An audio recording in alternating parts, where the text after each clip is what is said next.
Une séance dans l'hémicycle très attendue quelques jours après la décision du prince de Monaco d'enterrer la proposition de loi sur l'IVG. Et elle est bien confirmée au nom de la préservation de l'identité catholique du pays. Nous souhaitons ne pas remettre en cause les grands équilibres qui fondent notre modèle politique et social.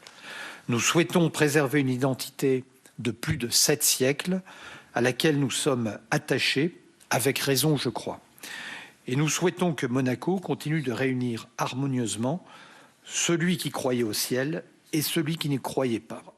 Présente en 2007 lorsque la dépénalisation partielle de l'avortement était discutée, la rapporteure du texte évoque aujourd'hui un retour en arrière. Monsieur le Président, l'obscurantisme est victorieux aujourd'hui. Nos institutions viennent de faire la parfaite démonstration que l'État monégasque est inféodé aux promoteurs de dogmes. Entre le Vatican et Paris, c'est à se demander qui gouverne à Monaco. Eh bien, mesdames et messieurs, 18 ans après, j'ai la réponse. Ce n'est pas Paris.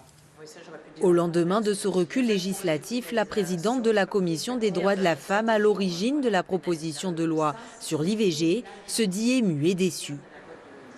On ne parle pas d'avortement à l'appel. Et je crois que c'est là où j'aurais voulu qu'on fasse plus de distinction. L'esprit revient à l'Église et tout ce qui est temporel revient au Conseil national. L'avortement est bien dépénalisé depuis 2019 à Monaco, mais les médecins n'ont pas le droit de le pratiquer.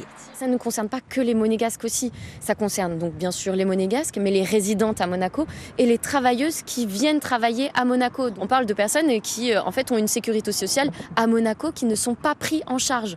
Une femme, donc à Monaco, si elle veut se faire avorter, ce sera en France. Une feuille de route sur la santé sexuelle a été annoncée par le gouvernement. Avec Malte et la Pologne, Monaco fait partie des derniers États européens à interdire l'avortement.